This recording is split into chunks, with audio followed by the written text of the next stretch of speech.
The Holodomor. The Holodomor, the devastating famine that swept through Ukraine in 1932-1933, stands as a chilling example of how a political policy, when taken to the extreme, can become a tool of mass devastation. It may sound hard to believe, but this remains one of the most severe humanitarian catastrophes of the 20th century. In the late 1922, Soviet leader Joseph Stalin pushed for widespread agricultural collectivization. Ukrainian farmers were forced to surrender their land, tools, and livestock to join collective farms. While the policy was promoted as a step toward modernization, it ultimately shattered the traditional farming model in rural Ukraine. Productivity declined sharply, while resistance grew especially from independent farmers and local intellectuals who were seen as a challenge to centralized authority. Despite internal warnings of an impending food crisis, Soviet authorities imposed massive grain quotas in 1932.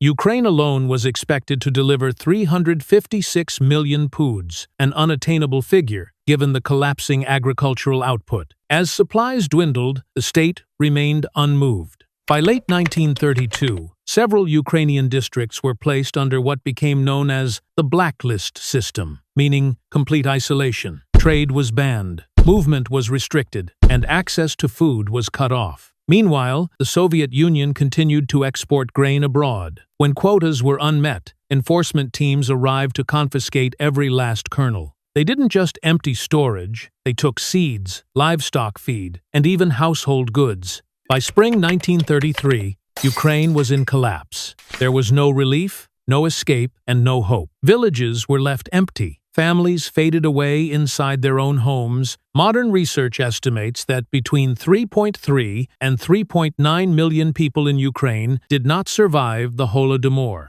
If nearby Ukrainian communities in regions like Kuban are included, the number may reach 4 to 5 million. But beyond the numbers lies an even deeper impact. Agriculture was devastated, traditional social structures were dismantled, and long-term demographic imbalance followed. Local leaders and intellectuals were simultaneously suppressed, silencing any attempts at resistance. Ukraine was left starving, controlled, and voiceless. For decades, the Soviet government denied the existence of the Holodomor. It wasn't until the late 1982, during Mikhail Gorbachev's glasnost reforms, that the truth began to emerge. In 2006, Ukraine officially recognized the Holodomor as a form of targeted destruction. Since then, over 30 countries have supported that designation. Many international investigations have highlighted the Holodomor as a prime example of famine being used as a political weapon. And it raises a haunting question. What happens when unchecked power is allowed to control even the most necessary of life? Today, Ukraine continues to honor the memory of this tragedy. The Holodomor Museum in Kyiv stands as a powerful reminder, and annual memorials are held on the last Saturday of November.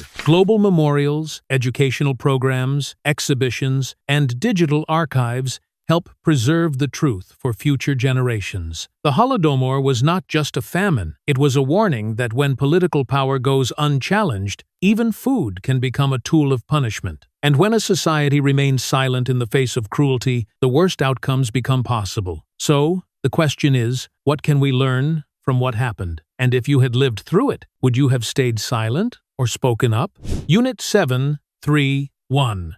Unit 731 was a covert biological and chemical warfare research facility operated by the Imperial Japanese Army during World War II. Disguised as the Epidemic Prevention and Water Purification Department, the facility was based in Harbin, northeastern China, within the puppet state of Manchukuo. Founded in 1935 and led by General Shiro Ishii, Unit 731 was tasked with developing biological weapons, but it became notorious for its inhumane experiments on live human subjects. Victims included Chinese civilians, Koreans, Russians, and even Allied prisoners of war, including Americans and Australians. The experiments carried out were severe and ethically indefensible, involving exposure to deadly infectious diseases such as plague and anthrax, field testing of biological weapons, freezing limbs to study tissue decay, and other brutal procedures. After Japan occupied northeastern China in 1931 and established Manchukuo, a range of military projects were launched to solidify its control. Unit 731 played a central role in the empire's strategy to develop large-scale biological warfare, far outside the oversight of international health and medical organizations. General Ishii, a graduate of the Tokyo Imperial Medical University, believed biological weapons could offer Japan a major strategic advantage with minimal resource cost.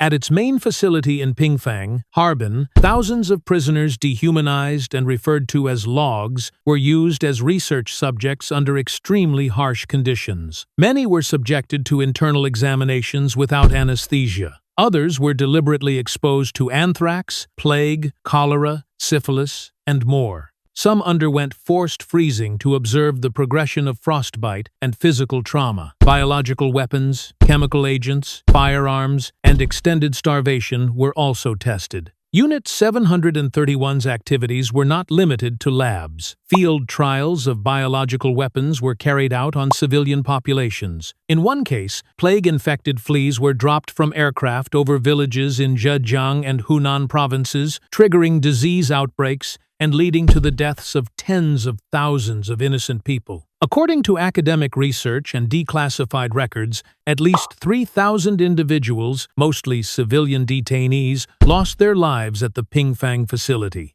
But the indirect impact of Unit 731's biological weapon campaigns was far more severe, with estimates suggesting up to 200,000 people were affected across China. Toward the end of the war, to erase evidence, large-scale executions were carried out. No survivors remained from Pingfang to bear witness. All were either silenced during testing or removed in the final days. One of the most controversial aspects of this history is that the United States did not prosecute the key perpetrators after the war. In exchange, American authorities received access to Unit 731's classified data, considered at the time to be strategically valuable in the field of biological warfare. As a result, General Ishii and many of his collaborators were never tried at the Tokyo War Crimes Tribunal. Some even went on to hold positions in universities, hospitals, and government agencies in post-war Japan. This deal has raised ongoing debates among historians and ethicists over the balance between justice and political interest. Today, a memorial museum has been established at the original site in Harbin, displaying photos, relics, and documents to honor those who suffered and to educate the world about what took place. However, in Japan, the issue remains highly sensitive. Many school textbooks avoid mentioning Unit 731, and efforts to issue a formal apology have not received a broad political consensus. This ongoing lack of acknowledgement has contributed to continued tensions between Japan and countries such as China, South Korea, and others across Asia. Unit 731 was more than just a research center. It was a warning, a reminder of what can happen when science is manipulated by military power and stripped of ethical oversight. The lessons of this past remain crucial today, especially in a world where the line between national security and human rights must be balanced with extreme care. Nanjing. The Nanjing Massacre, which unfolded in late 1937, remains one of the most horrifying tragedies of the 20th century. A moment in history that still leaves the world asking, how could an entire city descend into chaos in just a matter of weeks? At the height of the Second Sino-Japanese War, after defeating Chinese forces in Shanghai, the Japanese Imperial Army advanced toward Nanjing, the capital of the Republic of China, and occupied the city on the 13th of December, 1937. General Iwane Matsui, commander of the Central China Area Army, ordered his troops to restore order among civilians and surrendered soldiers. But as the Chinese government had withdrawn with little defense left behind, hundreds of thousands of civilians were left vulnerable in the hands of an occupying force without oversight or restraint. And when power goes unchecked, what happens to the innocent? Beginning on the 13th of December and lasting for nearly 6 weeks, Japanese forces carried out a campaign of intense control over the city, accompanied by widespread violence toward civilians and disarmed Chinese troops. In the early days, a glimmer of hope emerged when a German businessman, John Rabe, a Nazi Party member who opposed fascist violence, and a group of foreign residents established the Nanjing Safety Zone, which offered protection for tens of thousands of people. But that safety was short-lived. In early January 1938, Japanese authorities disbanded the zone and placed the entire city under full military control. The violence extended beyond Nanjing's city center into at least 6 surrounding counties, turning the entire region into a lawless space. Reports from the time describe acts of extreme brutality, mass executions, destruction of property, widespread assaults, and other atrocities. Surrendered prisoners were reportedly attacked in large numbers. Civilians were thrown into rivers. Women of all ages were targeted and harmed. In mere days, every trace of law, order, or humanity collapsed. For many, the question changed from why to how. How could ordinary soldiers commit such acts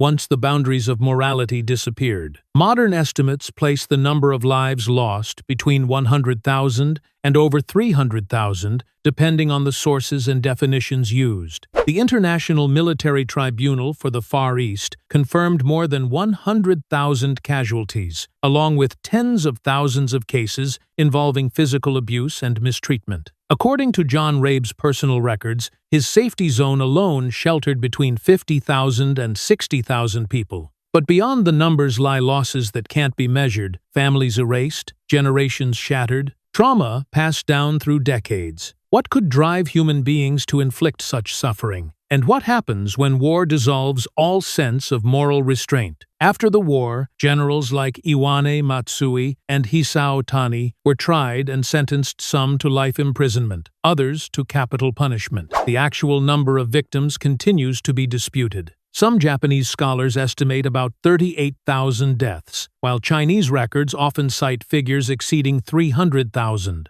This stark contrast reveals a broader divide in how each nation confronts and interprets its own history. And that very divide underscores a powerful truth. When history is not acknowledged honestly, it becomes fuel for future conflict and division. In 2014, China officially designated the 13th of December as the National Memorial Day for the Nanjing Massacre. The Nanjing Massacre Memorial Hall was expanded and now works with UNESCO to preserve documents, artifacts, and survivor testimonies. International scholars, including voices like David Askew, continue their efforts to build a more transparent and evidence-based understanding of what took place. More than remembrance, these efforts raise a larger question. What will we do to ensure that tragedies like Nanjing never happen again?